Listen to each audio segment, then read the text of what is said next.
नमस्कार, मैं हूं आपके साथ काजल और आप देख रहे हैं न्यूज नाउ भारत। वैसे तो भाजपा सरकार तमाम तरह के दावे करती है और इनके पास तमाम तरह की योजनाएं भी हैं, लेकिन जनता तक क्या इसका लाभ पहुंचता है या नहीं, खैर इससे जनता वाकिफ है।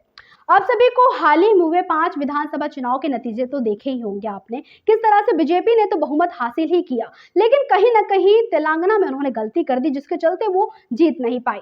आप सभी को विधानसभा सत्र तो याद होगा जो हाल ही में भी गया है।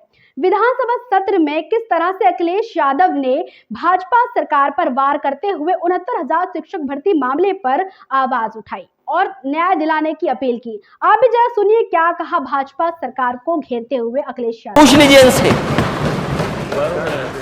ये जो 69,000 जो भर्ती का सवाल है, शिक्षकों का सवाल है, क्या नेता सदन यही आपका नारी बंधन है? आप लड़कियों को पीटेंगे, अपमानित करेंगे, उनको लाठी पड़वाएंगे, चिन्हित करके अधिकारियों को पोस्ट करेंगे, ये अधिकारी इसको मारेगा, ये पुलिस का इसको छेड़ेगा। ये सरकार का काम नहीं है अध्यक्ष महोदय। अध्यक्ष महोदय, सरकार का काम नहीं है। अगर आप वाकई में महिलाओं के पक्ष में, नारी बंधन के पक्ष में, और जो नए सदन में वो पास हुआ है बिल, अगर उसके पक्ष में 1% भी है, तो आपको उन बेटियों को, बहनों को बुला करके बात करनी चाहिए थी कि आखिरकार क्या नाराजगी है। और अध्यक्ष, क्या ये 69,000 भर्ती वाले बच्चे आपसे मिले कि नहीं मिले, बताओ? क्या जवाब है आपके पास उनके लिए? केवल मंत्री बने रहोगे आप?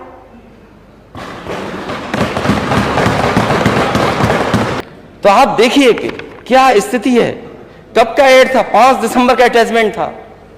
5 दिसंबर का अटैचमेंट था। रिटर्न टेस्ट जून में हुआ 2019 में, और आज तक उन्हें लड़ना पड़ रहा है डबल बेंच की बेंच में। केस अभी भी रेगुलर सुनवाई हो रही है आपकी। जैसा कि आपने अभी देखा कि 69,000 शिक्षक भर्ती पर सवाल खड़ा करते हुए भाजपा को घेरा अखिलेश यादव ने। उन्होंने कहा कि सरकार जो है कहती है कि गलत क्वेश्चन पर एक ही नंबर दिया जाएगा, क्यों छात्र मेहनत करते हैं, लेकिन ये क्या रवैया है भाजपा सरकार का। वहीं उन्होंने जाति जनगणना को भी इसी क्रम में जोड़ते हुए भाजपा सरकार पर धावा बोला। देखिए इस वीडियो को। अध्यक्ष महोदय, पूरा देश चाहता है जाति जनगणना हो, और अंतोगत्वा मैं कहता हूं, on the floor of house कह रहा हूं, मैंने पहले भी प्रेस में कहा, ये बीजेपी के लोग भी जाति जनगणना में खड़े हो जाएंगे। देखिएगा, ये समय आएगा कि बीजेपी के लोग भी कहेंगे हाँ जाति जनगणना होनी चाहिए। वहीं इस क्रम में अखिलेश यादव ने एक बात और उठाई। उन्होंने कहा कि भाजपा सरकार आयुष्मान कार्ड की बात करती है, लेकिन जब नेताजी की सरकार थी तो कार्ड की आवश्यकता नहीं थी। किसी भी हॉस्पिटल में किसी भी गरीब व्यक्ति का इलाज बिना किसी कार्ड के हो सकता है। जरा इस स्टेटमेंट को भी आपको सुनना चाहिए। का लाभ हो जाए उसके खिलाफ नहीं बोल रहा हूं मैं, अच्छी बात है, आयुष्मान योजना बने, उससे भी अच्छी योजना लेकर के आए।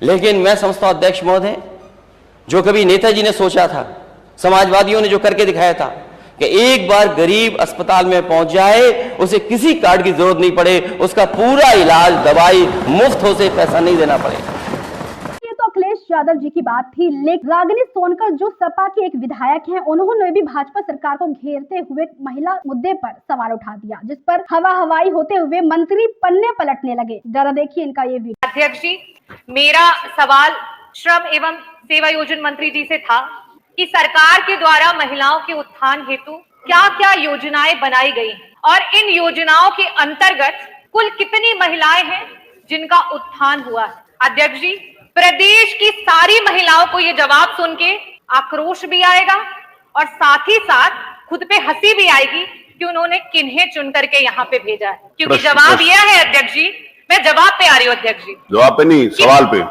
जो जवाब है उसी से सवाल जुड़ा हुआ है। बताइए। और जवाब ये है कि कोई योजनाएं नहीं है महिलाओं के लिए, और विगत 2017 से लेकर के 2023 तक की अगर हम बात करें तो उनमें सिर्फ और सिर्फ 44,000 महिलाएं हैं जिन्हें चयनित किया गया है। मंत्री जी, अगर आप जो आंकड़े दे रहे हैं उसके हिसाब से प्रत्येक वर्ष सिर्फ और सिर्फ 6,000 महिलाएं हैं जिन्हें चयनित किया गया है। ये बड़ा ही निराशापूर्ण भी है और शर्मनाक भी है सरकार के लिए अगर यह उत्तर आता है।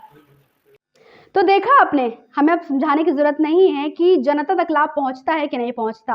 देखा होगा आपने कि 69,000 शिक्षक भर्ती मामले पे किस तरह से सरकार के ही आला अधिकारी उन पर डंडा चलाते हैं और उन्हें जबरदस्ती बस में ढकेल देते हैं। साथ ही साथ महिलाओं के साथ भी ऐसा अत्याचार होता है। क्या इस सरकार में ऐसा होना मुलाजिम है या नहीं? ऐसे ही तमाम जानकारी के लिए हमारे चैनल न्यूज़ नाउ भारतवर्ष को देखते रहिए। हम आते रहेंगे आपके साथ ऐसे ही राजनीतिक मुद्दों को लेकर।